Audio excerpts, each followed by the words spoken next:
Hello everyone, a very warm welcome back for you. Now in this video we are going to discuss about the tenet number 3 of the Dow theory. In this tenet, Charles Dow has spoken about 3 phases of the market. The first one is the accumulation phase. What is that? Suppose we can see a very sustained decline in a stock.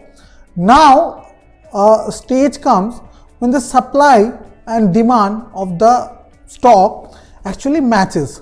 So no more the stock is going down. So a lot of consolidation, price moving little bit higher, lower, little bit higher, lower. Still there is bad news in the market, but actually value buyers are looking to buy this stock at this point of time. When this happens, for some period of time, we may see a major volume increase because some people are still trying to sell and those smart buyers are trying to actually buy the stock at the bottom. And at a point when all the overhanging supply pressure that was there, that is actually over and enough amount of stock has been bought by the buyers, the smart buyers, the stock actually starts moving after that.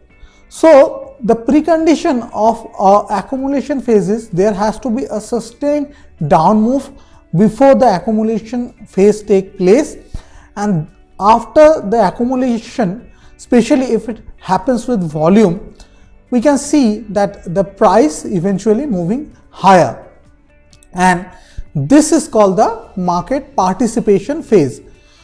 What happens during that time? As the price starts moving higher from a bottom, a lot of trend following people actually invest into the stock or trade into the stock.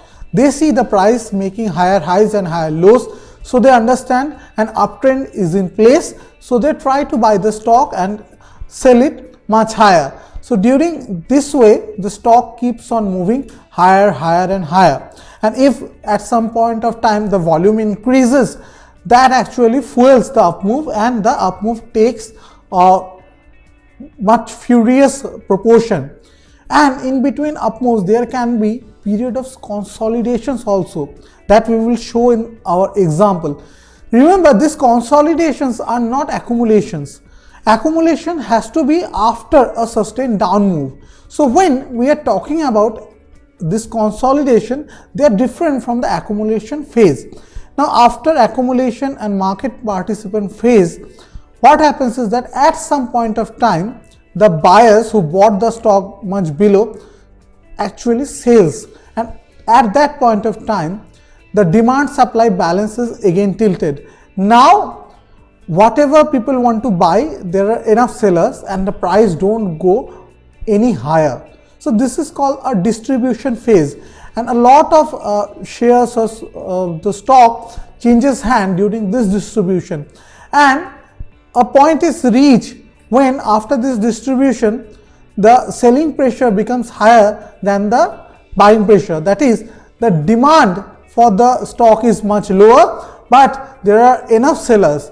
And now when the price starts coming down, people try to exit on those occasions also, and eventually as the selling pressure goes, as people who might have missed the top tries to sell, and eventually the script goes lower. So we distinctly understand 3 phases of the market. First, after a sustained down move, there is accumulation, and then there is a market participation phase during which the price goes up and up and up, and then there is a distribution only after a sustained up move, and then again as the price starts coming down after the distribution, again market participation phase in the downward direction. So let us look at the aspects of what we defined as 3 phases of the Dow theory through an example. So here we are looking at the State Bank of India weekly chart.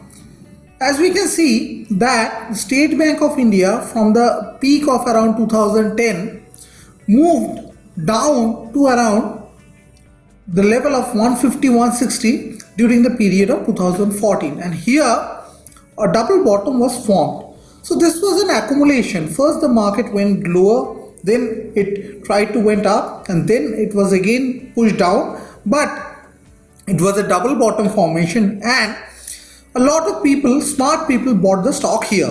Then the stock went up a lot, a very fast up move that we saw in the year of 2014, and then here there was a lot of consolidation. Now this could have been a distribution also, so one should have waited for the price to break out of this range, out of this flag kind of pattern that is being formed here. Now once the price actually broke out of this range in the upward direction, again the uptrend that was initially there actually resumed, and what we could see is that the price moved a lot higher. Then again there was a consolidation phase that started. Now we don't know beforehand if this is a consolidation or a distribution, right? But one thing is that from the earlier chart, this was close to the previous high that was formed around 2010.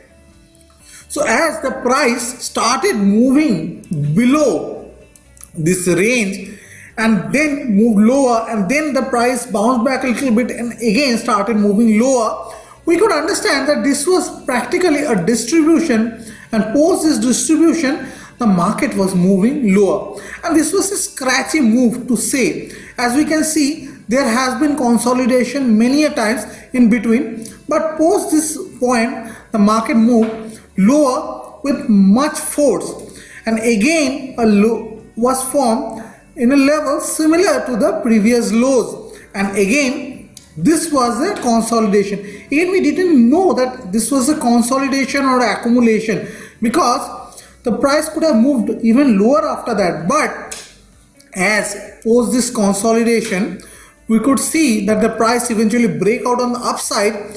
We could understand that the bottom has been formed here, and there was a lot of volume, lot of smart people have bought around the level of the previous low, and we can see again an up move started, and this up move was also a little bit scratchy, as we can see in between consolidation many a times, but eventually the stock moved higher.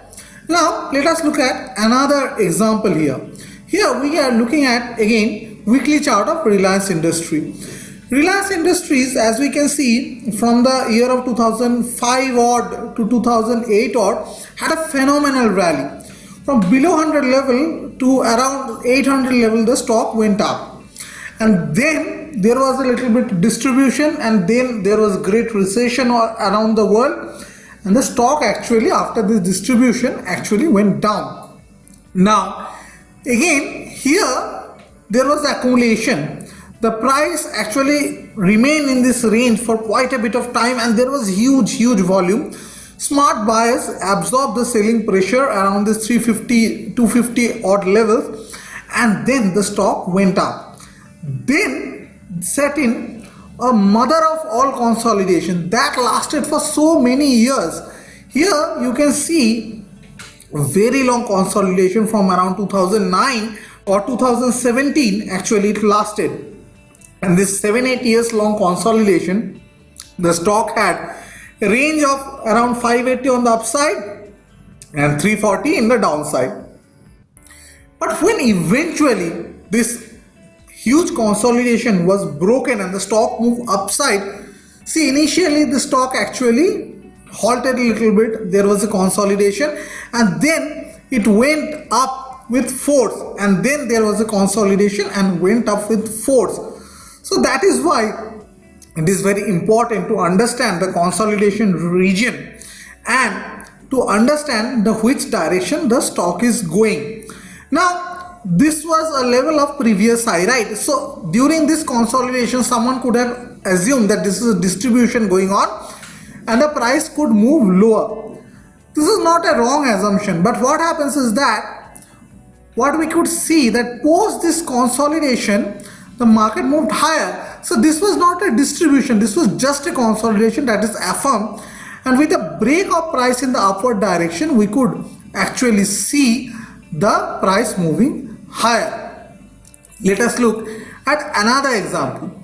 Here we are looking at the HDFC. See, in HDFC what happened is that in the daily chart, initially there was the accumulation and there is a lot of volume, then the price went up, and then there was a consolidation move during that point of time, a little bit down move, then again an accumulation and the price went up, and in between we can see this kind of a consolidations going around.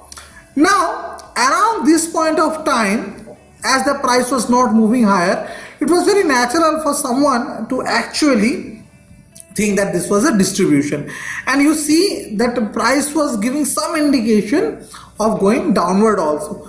But as we could see here, as this range was broken on the upside, the stock swiftly moved from a level of around 1800 odd level to around 2000 odd level. So this was a very important or significant point from the perspective of a consolidation breaking on the upside. So yeah, we may have our understanding of the way the market may pan out, our guesses that the market may go downwards, but eventually what matters more is the direction of the breakout of this range, and based on that, if something we could have actually assumed to be a distribution initially could be rather just a consolidation and the price moved higher. So this is all about the third tenet of Dow theory. So let us discuss the fourth tenet of the Dow theory in our next video. Thank you for watching the video.